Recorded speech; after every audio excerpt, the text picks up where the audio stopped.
ಶಾಂತಿ. ಮುರಳಿಯ ದಿನಾಂಕ 5/3 ಪ್ರಾತಃ ಮುರಳಿ ಪಾಪ್ದಾದ ಮಧುಬನ. ತಂದೆ ತಿಳಿಸುತ್ತಾರೆ, ಮಧುರ ಮಕ್ಕಳೇ, ತಂದೆಗೆ ಜ್ಞಾನಿತು ಆತ್ಮ ಮಕ್ಕಳೇ ಪ್ರಿಯರು. ಆದ್ದರಿಂದ ತಂದೆಯ ಸಮಾನ ಮಾಸ್ಟರ್ ಜ್ಞಾನ ಸಾಗರ ಆಗಿರಿ. ತಂದೆಗೆ ಜ್ಞಾನಿತು ಆತ್ಮ ಮಕ್ಕಳೇ ಪ್ರಿಯರು. ಆದ್ದರಿಂದ ತಂದೆಯ ಸಮಾನ ಮಾಸ್ಟರ್ ಜ್ಞಾನ ಸಾಗರ ಆಗಿರಿ. ಪ್ರಶ್ನೆ: ಕಲ್ಯಾಣಕಾರಿ ಯುಗದಲ್ಲಿ ತಂದೆ ಎಲ್ಲ ಮಕ್ಕಳಿಗೆ ಯಾವ ಸ್ಮೃತಿ ಕೊಡಿಸುತ್ತಾರೆ? ಉತ್ತರ: ಮಕ್ಕಳೇ, ತಾವು ತಮ್ಮ ಮನೆ ಬಿಟ್ಟು 5000 ವರ್ಷಗಳಾಗಿವೆ. ತಾವು 5000 ವರ್ಷಗಳಲ್ಲಿ 84 ಜನ್ಮಗಳನ್ನು ಪಡೆದಿದ್ದೀರಾ. ಈಗ ಇದು ಅಂತಿಮ ಜನ್ಮವಾಗಿದೆ, ವಾನಪ್ರಸ್ಥ ಅವಸ್ಥೆಯಾಗಿದೆ. ಆದ್ದರಿಂದ ಈಗ ಮನೆಗೆ ಹೋಗುವ ತಯಾರಿ ಮಾಡಿಕೊಳ್ಳಿ. ನಂತರ ಸುಖಧಾಮದಲ್ಲಿ ಬರುತ್ತೀರಾ. ಬಲೆ ಗೃಹಸ್ಥ ವ್ಯವಹಾರದಲ್ಲಿ ಇರಿ. ಆದರೆ ಈ ಅಂತಿಮ ಜನ್ಮದಲ್ಲಿ ಪವಿತ್ರರಾಗಿ ತಂದೆಯನ್ನು ನೆನಪು ಮಾಡಿರಿ. ಗೀತೆ: ಮಹಾಸಭೆಯಲ್ಲಿ ಎದ್ದು ಬೆಳಗಿತು ಜ್ಯೋತಿ. ಓಂ ಶಾಂತಿ. ಮಕ್ಕಳು ಇದನ್ನು ತಿಳಿದುಕೊಂಡಿದ್ದೀರಾ, ಭಗವಂತ ಒಬ್ಬರಾಗಿದ್ದಾರೆ. God is one. ಎಲ್ಲ ಆತ್ಮರಿಗೆ ತಂದೆ ಒಬ್ಬರೇ ಆಗಿದ್ದಾರೆ. ಅವರಿಗೆ ಪರಮಪಿತ ಪರಮಾತ್ಮ ಎಂದು ಹೇಳುತ್ತೇವೆ. ಸೃಷ್ಟಿಯ ರಚಯಿತ ಒಬ್ಬರಾಗಿದ್ದಾರೆ. ಅನೇಕರಿರಲು ಸಾಧ್ಯವಿಲ್ಲ. ಈ ಸಿದ್ಧಾಂತದ ಅನುಸಾರವಾಗಿ ಮನುಷ್ಯರು ತಮ್ಮನ್ನು ತಾವು ಭಗವಂತ ಎಂದು ಹೇಳಿಕೊಳ್ಳಲಾಗುವುದಿಲ್ಲ. ಈಗ ತಾವು ಈಶ್ವರೀಯ ಸೇವೆಗೆ ನಿಮಿತ್ತರಾಗಿದ್ದೀರಾ. ಈಶ್ವರ ಹೊಸ ಪ್ರಪಂಚವನ್ನು ಸ್ಥಾಪನೆ ಮಾಡುತ್ತಿದ್ದಾರೆ. ಅದಕ್ಕೆ ಸತ್ಯಯುಗ ಎಂದು ಹೇಳಲಾಗುವುದು. ಅದಕ್ಕಾಗಿ ತಾವು ಯೋಗ್ಯರಾಗುತ್ತಿದ್ದೀರಾ. ಸತ್ಯಯುಗದಲ್ಲಿ ಪತಿತರ್ಯಾರೂ ಇರಲು ಸಾಧ್ಯವಿಲ್ಲ. ಈಗ ತಾವು ಪಾವನರಾಗುತ್ತಿದ್ದೀರಾ. ತಂದೆ ಹೇಳುತ್ತಾರೆ, ನಾನು ಪತಿತ ಪಾವನ ಆಗಿದ್ದೇನೆ. ತಾವು ಮಕ್ಕಳಿಗೆ ಶ್ರೇಷ್ಠ ಮತವನ್ನು ಕೊಡುತ್ತಿದ್ದೇನೆ. ತಂದೆಯಾದ ನನ್ನನ್ನು ನೆನಪು ಮಾಡುವುದರಿಂದ ತಾವು ಪತಿತ ತಮೋ ಪ್ರಧಾನರಿಂದ ಪಾವನ ಸತೋ ಪ್ರಧಾನರಾಗುತ್ತೀರಾ. ನೆನಪೆಂಬ ಯೋಗ ಅಗ್ನಿಯಿಂದ ತಮ್ಮ ಪಾಪಗಳೆಲ್ಲ ಭಸ್ಮವಾಗುತ್ತವೆ. ಸಾಧು ಸಂತರು ಮುಂತಾದವರು ಹೇಳುತ್ತಾರೆ, ಈಶ್ವರ ಸರ್ವವ್ಯಾಪಿ ಎಂದು. ಒಂದು ಕಡೆ ಹೇಳುತ್ತಾರೆ ಭಗವಂತ ಒಬ್ಬರು ಎಂದು. ಮತ್ತು ಇಲ್ಲಿ ಬಹಳ ಜನ ತಮ್ಮನ್ನು ತಾವು ಭಗವಂತ ಎಂದು ಹೇಳಿಕೊಳ್ಳುತ್ತಾರೆ. ಶ್ರೀ 108 ಜಗದ್ಗುರು ಎಂದು ಕರೆಸಿಕೊಳ್ಳುತ್ತಾರೆ. ಈಗ ಜಗತ್ತಿನ ಗುರುವಂತೂ ಒಬ್ಬ ತಂದೆಯಾಗಿದ್ದಾರೆ. ಪೂರ್ತಿ ಜಗತ್ತನ್ನು ಪಾವನ ಮಾಡುವವರು ಒಬ್ಬ ಪರಮಾತ್ಮ. ಪೂರ್ತಿ ಪ್ರಪಂಚವನ್ನು ಪರಿವರ್ತನೆ ಮಾಡುತ್ತಾರೆ ದುಃಖದಿಂದ. ಆ ತಂದೆಯೇ ದುಃಖಹರ್ತ ಸುಖಕರ್ತ ಆಗಿದ್ದಾರೆ. ಮನುಷ್ಯರಿಗೆ ಈ ರೀತಿ ಹೇಳಲು ಸಾಧ್ಯವಿಲ್ಲ. ಇದನ್ನು ತಾವು ಮಕ್ಕಳು ತಿಳಿದುಕೊಂಡಿದ್ದೀರಾ. ಇದಿರುವುದೇ ಪತಿತ ಪ್ರಪಂಚ. ಎಲ್ಲರೂ ಪತಿತರಿದ್ದಾರೆ. ಪಾವನ ಪ್ರಪಂಚದಲ್ಲಿ ಯಥಾ ಮಹಾರಾಜ ಮಹಾರಾಣಿ ತಥಾ ಪ್ರಜೆಗಳು ಎಲ್ಲರೂ ಸುಖಿಗಳಾಗಿರುತ್ತಾರೆ. ಸತ್ಯಯುಗದಲ್ಲಿ ಪೂಜ್ಯ ಮಹಾರಾಜ ಮಹಾರಾಣಿ ಇರುತ್ತಾರೆ. ನಂತರ ಭಕ್ತಿ ಮಾರ್ಗದಲ್ಲಿ ಪೂಜಾರಿಗಳಾಗುತ್ತಾರೆ. ಸತ್ಯಯುಗದಲ್ಲಿ ಯಾರು ಮಹಾರಾಜ ಮಹಾರಾಣಿ ಇದ್ದರೂ ಯಾವಾಗ ಅವರಲ್ಲಿ 2 ಕಲೆಗಳು ಕಡಿಮೆಯಾಗುತ್ತವೆ ಆಗ ರಾಜ ರಾಣಿ ಎಂದು ಹೇಳಲಾಗುವುದು. ಈ ಎಲ್ಲ ಮಾತುಗಳು ಡೀಟೇಲ್ ಆಗಿ ಇದೆ. ಇಲ್ಲವೆಂದರೆ 1 ಸೆಕೆಂಡಿನಲ್ಲಿ ಜೀವನ್ ಮುಕ್ತಿ ಸಿಗುವುದು. ಅಂದರೆ ಪುರುಷಾರ್ಥ ಅಂತೂ ಮಾಡಬೇಕು. 1 ಸೆಕೆಂಡಿನಲ್ಲಿ ಜೀವನ್ ಮುಕ್ತಿ ಸಿಗತ್ತೆ. ಆದರೆ ಉತ್ತಮ ಪದವಿ ಪಡೀಲಿಕ್ಕೋಸ್ಕರ ಪುರುಷಾರ್ಥ ಅಂತೂ ಮಾಡಬೇಕು. ಡೀಟೇಲ್ ಆಗಿ ಹೋಗಬೇಕಾಗತ್ತೆ, ತಿಳ್ಕೊಳ್ಬೇಕಾಗತ್ತೆ. ತಂದೆ ಹೇಳುತ್ತಾರೆ, ಬಲೆ ಗೃಹಸ್ಥ ವ್ಯವಹಾರದಲ್ಲಿ ಇರಿ. ಆದರೆ ಈ ಅಂತಿಮ ಜನ್ಮದಲ್ಲಿ ಪವಿತ್ರವಾಗಿರಿ. ಈಗ ವಾನಪ್ರಸ್ಥ ಅವಸ್ಥೆಯಾಗಿದೆ. ವಾನಪ್ರಸ್ಥ ಅಥವಾ ಶಾಂತಿಧಾಮ ಒಂದೇ ಮಾತಾಗಿದೆ. ಇಲ್ಲಿ ಆತ್ಮರು ಬ್ರಹ್ಮ ತತ್ವದಲ್ಲಿ ಇರುತ್ತಾರೆ. ಅದಕ್ಕೆ ಬ್ರಹ್ಮಾಂಡ ಎಂದು ಹೇಳಲಾಗುವುದು. ವಾಸ್ತವದಲ್ಲಿ ಆತ್ಮರೇನು ಮೊಟ್ಟೆಯ ಆಕಾರದಲ್ಲಿ ಇರುವುದಿಲ್ಲ. ಆತ್ಮವಂತೂ ನಕ್ಷತ್ರವಾಗಿದೆ. ಬಾಬಾ ತಿಳಿಸುತ್ತಾರೆ, ಯಾರೆಲ್ಲ ಆತ್ಮರಿದ್ದಾರೆ ಈ ಡ್ರಾಮಾದಲ್ಲಿ ಪಾತ್ರಧಾರಿಗಳು. ಹೇಗೆ ಪಾತ್ರಧಾರಿಗಳು ನಾಟಕದಲ್ಲಿ ವಸ್ತ್ರಗಳನ್ನು ಬದಲಾಯಿಸುತ್ತಾರೆ, ಭಿನ್ನ ಭಿನ್ನ ಪಾತ್ರ ಅಭಿನಯಿಸುತ್ತಾರೆ, ಇದು ಸಹ ಬೇಹದ್ದಿನ ನಾಟಕವಾಗಿದೆ. ಆತ್ಮರು ಈ ಸೃಷ್ಟಿಯಲ್ಲಿ 5 ತತ್ವಗಳಿಂದ ತಯಾರಾಗಿರುವ ಶರೀರದಲ್ಲಿ ಪ್ರವೇಶ ಮಾಡಿ ಪಾತ್ರ ಅಭಿನಯಿಸುತ್ತಾರೆ. ಪ್ರಾರಂಭದಿಂದ ಹಿಡಿದು ಅಂತಿಮದವರೆಗೆ ಪರಮಾತ್ಮ ಮತ್ತು ಬ್ರಹ್ಮ, ವಿಷ್ಣು, ಶಂಕರ ಎಲ್ಲರೂ ಪಾತ್ರಧಾರಿಗಳು. ನಾಟಕದಲ್ಲಿ ಭಿನ್ನ ಭಿನ್ನ ಪ್ರಕಾರದ ವಸ್ತ್ರಗಳು ಸಿಗುತ್ತವೆ ಪಾತ್ರ ಮಾಡಲು. ಮನೆಯಲ್ಲಿ ಆತ್ಮರೆಲ್ಲರೂ ಶರೀರವಿಲ್ಲದೆ ಇರುತ್ತಾರೆ. ನಂತರ ಯಾವಾಗ ಪಂಚತತ್ವಗಳ ಶರೀರ ತಯಾರಾಗುತ್ತದೆ ಆಗ ಅದರಲ್ಲಿ ಪ್ರವೇಶ ಮಾಡುತ್ತದೆ. 84 ಶರೀರ ಸಿಗುತ್ತೆ ಅಂದಾಗ ಹೆಸರು ಸಹ ಅಷ್ಟು ಬದಲಾಗತ್ತೆ. ಆತ್ಮನ ನಾಮವಂತೂ ಒಂದೇ ಆಗಿದೆ, ಆತ್ಮನ ಹೆಸರು ಆತ್ಮವೇ ಆಗಿದೆ. ಈಗ ಶಿವ ತಂದೆಯಂತೂ ಇರುವುದೇ ಪತಿತ ಪಾವನ. ಅವರಿಗೆ ತಮ್ಮ ಶರೀರವಂತೂ ಇಲ್ಲ. ಶರೀರದ ಆಧಾರ ತೆಗೆದುಕೊಳ್ಳಬೇಕಾಗುವುದು. ಹೇಳ್ತಾರೆ ನನ್ನ ಹೆಸರು ಶಿವ ಆಗಿದೆ. ಬಲೆ ಹಳೆಯ ಶರೀರದಲ್ಲಿ ಬಂದಿದ್ದೇನೆ. ಇವರ ಶರೀರದ ಹೆಸರಂತೂ ತಮ್ಮದೇ ಆಗಿದೆ, ಬ್ರಹ್ಮ ಬಾಬರವರ ಶರೀರದ್ದು. ಇವರಿಗೆ ವ್ಯಕ್ತ ಹೆಸರಿದೆ ಮತ್ತು ಅವ್ಯಕ್ತ ಹೆಸರು ಬೀಳುವುದು. ಒಂದು ಧರ್ಮದವರು ಮತ್ತೊಂದು ಧರ್ಮದಲ್ಲಿ ಹೋದಾಗ ಹೆಸರು ಬದಲಾಯಿಸುತ್ತಾರೆ. ತಾವು ಸಹ ಶೂದ್ರ ಧರ್ಮದಿಂದ ಬದಲಾಗಿ ಬ್ರಾಹ್ಮಣ ಧರ್ಮದಲ್ಲಿ ಬಂದಿದ್ದೀರಾ ಅಂದಾಗ ಹೆಸರು ಬದಲಾಗಿದೆ. ತಾವು ಬರೆಯುತ್ತೀರಾ ಶಿವ ತಂದೆ ತ್ರೂ ಬ್ರಹ್ಮ ಎಂದು. ಶಿವ ತಂದೆ ಪರಂಪಿತ ಪರಮಾತ್ಮ ಆಗಿದ್ದಾರೆ. ಅವರ ಹೆಸರಂತೂ ಬದಲಾಗುವುದಿಲ್ಲ. ಶಿವ ತಂದೆ ಬ್ರಹ್ಮರವರ ಮೂಲಕ ಸ್ಥಾಪನೆ ಮಾಡುತ್ತಿದ್ದಾರೆ. ಆದಿ ಸನಾತನ ದೇವಿ ದೇವತಾ ಧರ್ಮದ್ದು ಅದು ಪ್ರಾಯಲೋಪವಾಗಿದೆ. ಯಾರು ಪೂಜ್ಯರಾಗಿದ್ದರೂ ಅವರೇ ಪತಿತರು ಪೂಜಾರಿಗಳಾಗಿದ್ದಾರೆ. 84 ಜನ್ಮಗಳು ಪೂರ್ಣವಾಗಿವೆ. ಈಗ ಪುನಃ ದೇವಿ ದೇವತಾ ಧರ್ಮ ಸ್ಥಾಪನೆಯಾಗುವುದು. ಗಾಯನವೂ ಇದೆ. ಪರಂಪಿತ ಪರಮಾತ್ಮ ಬಂದು ಬ್ರಹ್ಮರವರ ಮೂಲಕ ಪುನಃ ಸ್ಥಾಪನೆ ಮಾಡಿಸುತ್ತಾರೆ ಅಂದಾಗ ಅವಶ್ಯವಾಗಿ ಬ್ರಾಹ್ಮಣರು ಬೇಕು. ಬ್ರಹ್ಮ ಮತ್ತು ಬ್ರಾಹ್ಮಣರು ಎಲ್ಲಿಂದ ಬರುತ್ತಾರೆ? ಶಿವ ತಂದೆ ಬಂದು ಬ್ರಹ್ಮರವರ ಮೂಲಕ ದತ್ತು ಮಾಡಿಕೊಳ್ಳುತ್ತಾರೆ. ತಂದೆ ಹೇಳುತ್ತಾರೆ ನೀವು ನನ್ನವರಾಗಿದ್ದೀರಾ.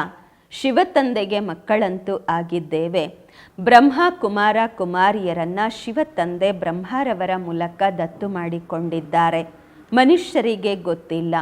ತಂದೆ ಬಂದು ಆದಿ ಸನಾತನ ದೇವಿ ದೇವತಾ ಧರ್ಮದ ಸ್ಥಾಪನೆ ಮಾಡುತ್ತಾರೆ ಅಂದಾಗ ಈ ರೀತಿಯೆಲ್ಲ ಹೊಸದಾಗಿ ಬರ್ತಿರ್ತಾರೆ ಎಂದಲ್ಲ. ಹೀಗೆ ತೋರಿಸಲಾಗತ್ತೆ. ಪ್ರಳಯವಾಯಿತು, ನಂತರ ಎಲೆಯ ಮೇಲೆ ಅರಳೆಲೆಯ ಮೇಲೆ ಸಾಗರದಲ್ಲಿ ತೇಲಿ ಬಂದರು ಎಂದು. ಈಗ ಅದೆಲ್ಲ ಕಥೆಗಳನ್ನು ಏನೇನೆಲ್ಲ ಇನ್ನೂ ತಯಾರು ಮಾಡಿದ್ದಾರೆ. ಈ ವಿಶ್ವದ ಭೂಗೋಳ ಚರಿತ್ರೆ ಪುನರಾವರ್ತನೆ ಆಗುತ್ತಿರುತ್ತದೆ. ಆತ್ಮ ಅಮರವಾಗಿದೆ. ಆತ್ಮನಲ್ಲಿ ಪಾತ್ರವೂ ಸಹ ಅಮರವಾಗಿದೆ. ಎಂದಿಗೂ ಪಾತ್ರ ಅಳಿಸಿ ಹೋಗಲು ಸಾಧ್ಯವಿಲ್ಲ. ಸತ್ಯಯುಗದಲ್ಲಿ ಅದೇ ಲಕ್ಷ್ಮೀನಾರಾಯಣರ ಸೂರ್ಯವಂಶಿ ರಾಜಧಾನಿ ನಡೆಯುವುದು. ಎಂದಿಗೂ ಬದಲಾಗುವುದಿಲ್ಲ. ಪ್ರಪಂಚ ಹೊಸದರಿಂದ ಹಳೆಯದು, ಹಳೆಯದರಿಂದ ಹೊಸದು ಆಗುತ್ತಿರುತ್ತದೆ. ಪ್ರತಿಯೊಬ್ಬರಿಗೂ ಅವಿನಾಶಿ ಪಾತ್ರ ಸಿಕ್ಕಿದೆ. ತಂದೆ ಹೇಳುತ್ತಾರೆ ಭಕ್ತಿ ಮಾರ್ಗದಲ್ಲಿ ಭಕ್ತರು ಯಾವ ಭಾವನೆಯಿಂದ ಭಕ್ತಿ ಮಾಡುತ್ತಾರೆ ಹಾಗೆಯೇ ಸಾಕ್ಷಾತ್ಕಾರ ಮಾಡಿಸಲಾಗುವುದು. ಕೆಲವರಿಗೆ ಹನುಮಂತನ ಸಾಕ್ಷಾತ್ಕಾರ, ಕೆಲವರಿಗೆ ಗಣೇಶನ ಸಾಕ್ಷಾತ್ಕಾರವು ಶಿವ ತಂದೆ ಮಾಡಿಸುತ್ತಾರೆ. ಅವರ ಶುಭ ಭಾವನೆಯನ್ನು ಪೂರ್ಣ ಮಾಡಲಾಗುವುದು. ಇದು ಸಹ ಡ್ರಾಮದಲ್ಲಿ ನಿಗದಿಯಾಗಿದೆ. ಮನುಷ್ಯರು ತಿಳಿದುಕೊಳ್ಳುತ್ತಾರೆ ಭಗವಂತ ಎಲ್ಲರಲ್ಲೂ ಇದ್ದಾರೆ ಎಂದು. ಆದ್ದರಿಂದ ಸರ್ವವ್ಯಾಪಿ ಎಂದು ಹೇಳುತ್ತಾರೆ. ಭಕ್ತ ಮಾಲೆಯೂ ಇದೆ. ಅಣ್ಣಂದಿರಲ್ಲಿ ನಾರದ ಶಿರೋಮಣಿಯ ಗಾಯನವಿದೆ. ಫಿಮೇಲ್ಸಲ್ಲಿ ಮೀರಾ. ಭಕ್ತರ ಮಾಲೆ ಬೇರೆ, ರುದ್ರ ಮಾಲೆ ಬೇರೆ, ಜ್ಞಾನದ ಮಾಲೆ ಬೇರೆಯಾಗಿದೆ. ಭಕ್ತರ ಮಾಲೆ ಎಂದಿಗೂ ಪೂಜಿಸಲ್ಪಡುವುದಿಲ್ಲ. ರುಂಡ ಮಾಲೆ, ವೈಜಯಂತಿ ಮಾಲೆಯ ಪೂಜೆ ನಡೆಯುತ್ತೆ. ಮೇಲೆ ಹೂವು, ಅನಂತರ ಯುಗಲ್ದಾನ, ಅನಂತರ ತಾವು ಮಕ್ಕಳು ಯಾರು ರಾಜಗದ್ದಿಯಲ್ಲಿ ಕುಳಿತುಕೊಳ್ಳುತ್ತೀರಾ. ವೈಜಯಂತಿ ಮಾಲೆಯೇ ವಿಷ್ಣುವಿನ ಮಾಲೆಯಾಗಿದೆ. ಭಕ್ತರ ಮಾಲೆಯ ಗಾಯನವಾಗುವುದು. ಇದು ರುದ್ರ ಮಾಲೆ. ಎಲ್ಲರೂ ಜಪಿಸುತ್ತಾರೆ. ತಾವು ಭಕ್ತರಲ್ಲ, ಜ್ಞಾನಿಗಳಾಗಿದ್ದೀರಾ. ಭಕ್ತರು ಅಂದರೆ ಬೇಡುವಂತಹವರು. ಭಕ್ತರಿಗೂ ಭಗವಂತನಿಗೂ ದೂರದ ಸಂಬಂಧ. ಮಕ್ಕಳಾಗ್ಬಿಟ್ಟಿದ್ದೀವಿ ಅಂತಂದರೆ ತಂದೆ ಮಕ್ಕಳ ಸಂಬಂಧ ಬಹಳ ಸಮೀಪದ ಸಂಬಂಧ. ತಂದೆ ಹೇಳುತ್ತಾರೆ, ನೀವು ಜ್ಞಾನಿ ಮಕ್ಕಳಾಗಿದ್ದೀರಾ, ನನಗೆ ಅತಿ ಪ್ರಿಯರು. ತಂದೆಯೇ ಜ್ಞಾನ ಸಾಗರ, ತಾವು ಮಕ್ಕಳಿಗೆ ಜ್ಞಾನ ಕೊಡುತ್ತಿದ್ದಾರೆ. ಮಾಲೆಯೂ ಸಹ ತಮ್ಮದೇ ಪೂಜಿಸಲ್ಪಡುವುದು. ಅಷ್ಟರತ್ನಗಳ ಪೂಜೆಯಾಗತ್ತೆ, ಏಕೆಂದರೆ ಜ್ಞಾನಿತು ಆತ್ಮ ಆಗಿದ್ದೀರಾ ಅಂದಾಗ ಅವರ ಪೂಜೆಯಾಗುವುದು. ಉಂಗುರ ಮಾಡಿಸಿ ತೊಡುತ್ತಾರೆ, ನವರತ್ನಗಳ ಉಂಗುರವನ್ನು. ಏಕೆಂದರೆ ಭಾರತವನ್ನು ಸ್ವರ್ಗವನ್ನಾಗಿ ಮಾಡುವ ಸೇವೆಯನ್ನು ಮಾಡುತ್ತಾರೆ. ಪಾಸ್ವಿತಾನರಾಗ್ತಾರೆ, ಅದಕ್ಕೆ ಅವರ ಗಾಯನವಿದೆ. 9ನೇ ಮಣಿ ಮಧ್ಯದಲ್ಲಿ ಶಿವ ತಂದೆಯನ್ನು ಇಡುತ್ತಾರೆ, ಹೇಳ್ತಾರೆ ನವರತ್ನಗಳು ಎಂದು. ಇದು ಡೀಟೇಲ್ ಆದ ತಿಳುವಳಿಕೆಯಾಗಿದೆ. ಬಾಬರವರಂತೂ ಕೇವಲ ಹೇಳುತ್ತಾರೆ, ತಂದೆ ಮತ್ತು ಆಸ್ತಿಯನ್ನು ನೆನಪು ಮಾಡಿದಾಗ ನಿಮ್ಮ ವಿಕರ್ಮಗಳು ವಿನಾಶವಾಗುತ್ತವೆ, ನಂತರ ತಾವು ಹೊರಟು ಹೋಗುತ್ತೀರಾ. ಪತಿತ ಆತ್ಮರು ಪಾವನ ಪ್ರಪಂಚದಲ್ಲಿ ಹೋಗಲು ಸಾಧ್ಯವಿಲ್ಲ. ಇಲ್ಲಿ ಎಲ್ಲರೂ ಪತಿತರಿದ್ದಾರೆ. ದೇವತೆಗಳ ಶರೀರವಂತೂ ಪವಿತ್ರ ನಿರ್ವಿಕಾರಿಯಾಗಿರುವುದು. ಅವರು ಪೂಜ್ಯರು. ಯಥಾ ರಾಜ ರಾಣಿ ತಥಾ ಪ್ರಜೆಗಳು ಎಲ್ಲರೂ ಪೂಜ್ಯರು. ಇಲ್ಲಿ ಎಲ್ಲರೂ ಪೂಜಾರಿಗಳಿದ್ದಾರೆ. ಅಲ್ಲಿ ದುಃಖದ ಮಾತಂತೂ ಇರುವುದಿಲ್ಲ. ಅದಕ್ಕೆ ಹೇಳಲಾಗುವುದು ಸ್ವರ್ಗ ಸುಖಧಾಮವೆಂದು. ಅಲ್ಲಿ ಸುಖ, ಸಂಪತ್ತು, ಶಾಂತಿ ಎಲ್ಲವೂ ಇರುವುದು. ಈಗಂತೂ ಏನೂ ಇಲ್ಲ. ಅದಕ್ಕಾಗಿ ಇದಕ್ಕೆ ನರಕವೆಂದು, ಅದಕ್ಕೆ ಸ್ವರ್ಗವೆಂದು ಹೇಳಲಾಗುವುದು. ನಾವು ಆತ್ಮರು ಶಾಂತಿಧಾಮದಲ್ಲಿ ಇರುವವರಾಗಿದ್ದೇವೆ. ಅಲ್ಲಿಂದ ಬರುತ್ತೇವೆ ಪಾತ್ರ ಮಾಡಲು. 84 ಜನ್ಮಗಳು ಪೂರ್ಣವಾಗಿ ಭೋಗಿಸಬೇಕಾಗುವುದು. ಈಗ ದುಃಖಧಾಮವಿದೆ, ನಂತರ ಹೋಗುತ್ತೇವೆ ಶಾಂತಿಧಾಮದಲ್ಲಿ, ನಂತರ ಬರುತ್ತೇವೆ ಸುಖಧಾಮದಲ್ಲಿ. ತಂದೆ ಸುಖಧಾಮದ ಮಾಲೀಕರನ್ನಾಗಿ ಮಾಡಲು, ಮನುಷ್ಯರಿಂದ ದೇವತೆಗಳನ್ನಾಗಿ ಮಾಡಲು ಪುರುಷಾರ್ಥ ಮಾಡಿಸುತ್ತಿದ್ದಾರೆ. ತಮ್ಮದು ಸಂಗಮ ಯುಗವಾಗಿದೆ. ತಂದೆ ಹೇಳುತ್ತಾರೆ, ನಾನು ಕಲ್ಪದ ಸಂಗಮ ಯುಗದಲ್ಲಿ ಬಂದಿದ್ದೇನೆ, ಯುಗ ಯುಗದಲ್ಲೂ ಅಲ್ಲ. ನಾನು ಸಂಗಮ ಯುಗದಲ್ಲಿ ಒಂದೇ ಬಾರಿ ಸೃಷ್ಟಿಯನ್ನು ಪರಿವರ್ತಿಸಲು ಬರುತ್ತೇನೆ. ಸತ್ಯಯುಗ ಇತ್ತು, ಈಗ ಕಲಿಯುಗವಿದೆ. ನಂತರ ಸತ್ಯಯುಗ ಬರಬೇಕಾಗಿದೆ. ಇದಾಗಿದೆ ಕಲ್ಯಾಣಕಾರಿ ಸಂಗಮ ಯುಗ. ಎಲ್ಲರ ಕಲ್ಯಾಣವಾಗಬೇಕು. ಎಲ್ಲರನ್ನ ರಾವಣನ ಜೈಲಿನಿಂದ ಬಿಡಿಸಲಾಗುವುದು. ಆ ತಂದೆಗೆ ದುಃಖಹರ್ತ ಸುಖಕರ್ತ ಎಂದು ಹೇಳಲಾಗುವುದು. ಇಲ್ಲಿ ಎಲ್ಲರೂ ದುಃಖಿಗಳಿದ್ದಾರೆ. ತಾವು ಪುರುಷಾರ್ಥ ಮಾಡುತ್ತೀರಾ ಸುಖಧಾಮದಲ್ಲಿ ಹೋಗಲು. ಸುಖಧಾಮಕ್ಕೆ ಹೋಗಬೇಕಾದರೆ ಮೊದಲು ಶಾಂತಿಧಾಮದಲ್ಲಿ ಹೋಗಬೇಕು. ತಾವು ಪಾತ್ರ ಮಾಡುತ್ತಾ ಮಾಡುತ್ತಾ ಈಗ 5000 ವರ್ಷಗಳಾಗಿವೆ. ತಂದೆ ತಿಳಿಸುತ್ತಾರೆ, ಈಗ ತಾವು ತಮ್ಮ ಮನೆಯನ್ನು ಬಿಟ್ಟು 5000 ವರ್ಷವಾಗಿದೆ. ಅದರಲ್ಲಿಯೂ ತಾವು ಭಾರತವಾಸಿಗಳು 84 ಜನ್ಮಗಳನ್ನು ಪಡೆದಿದ್ದೀರಾ. ಈಗ ತಮ್ಮದು ಅಂತಿಮ ಜನ್ಮವಾಗಿದೆ. ಎಲ್ಲರದು ವಾನಪ್ರಸ್ಥ ಅವಸ್ಥೆಯಾಗಿದೆ. ಎಲ್ಲರೂ ಹೋಗಲೇಬೇಕು. ಗಾಯನವೂ ಇದೆ, ಜ್ಞಾನಸಾಗರ ಅಥವಾ ರುದ್ರ ಎಂದು. ಇದಾಗಿದೆ ಶಿವ ಜ್ಞಾನ ಯಜ್ಞ. ಪತಿತ ಪಾವನ ಶಿವ ತಂದೆಯಾಗಿದ್ದಾರೆ. ಪರಮಾತ್ಮನೇ ಶಿವ ಆಗಿದ್ದಾರೆ. ರುದ್ರ ಎಂಬ ಹೆಸರು ಭಕ್ತರು ಇಟ್ಟಿದ್ದಾರೆ. ಅಸಲ್ ಹೆಸರು ಶಿವ ಆಗಿದೆ.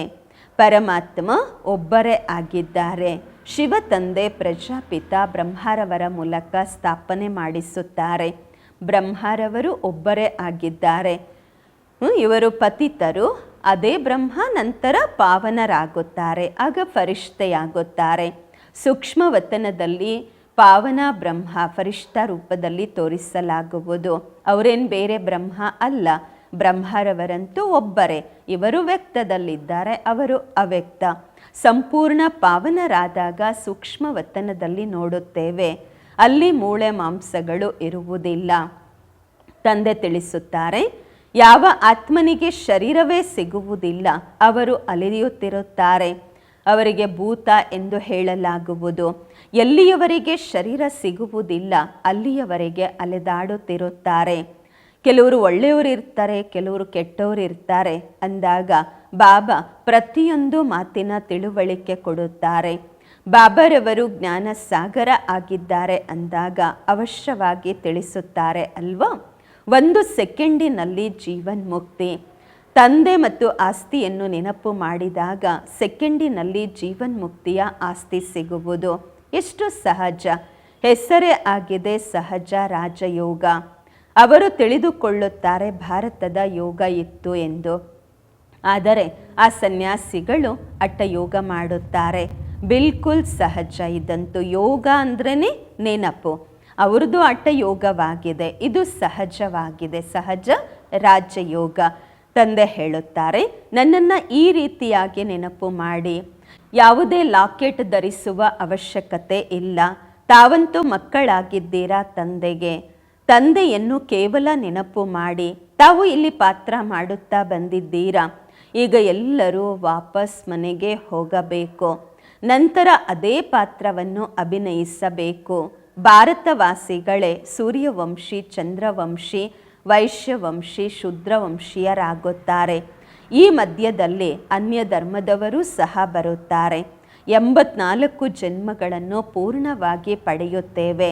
ನಂತರ ತಾವೇ ನಂಬರ್ 1ನಲ್ಲಿ ಹೋಗಬೇಕಾಗುವುದು. ನಂತರ ತಾವು ಸತ್ಯಯುಗದಲ್ಲಿ ಬರುತ್ತೀರಾ. ಆಗಲೂ ಎಲ್ಲರೂ ಶಾಂತಿಧಾಮದಲ್ಲಿ ಇರುತ್ತಾರೆ. ಅನ್ಯ ಧರ್ಮದವರ ವರ್ಣವಂತೂ ಇಲ್ಲ. ವರ್ಣ ಭಾರತದ್ದೇ ಆಗಿದೆ. ತಾವೇ ಸೂರ್ಯವಂಶಿ, ಚಂದ್ರವಂಶೀಯರಾಗಿದ್ದೀರಿ. ಈಗ ಬ್ರಾಹ್ಮಣ ವರ್ಣದಲ್ಲಿದ್ದೀರಾ. ಬ್ರಹ್ಮವಂಶಿ, ಬ್ರಾಹ್ಮಣರಾಗಿದ್ದೀರಾ. ಈ ಎಲ್ಲ ಮಾತುಗಳನ್ನು ತಂದೆಯೇ ಕುಳಿತು ತಿಳಿಸುತ್ತಾರೆ.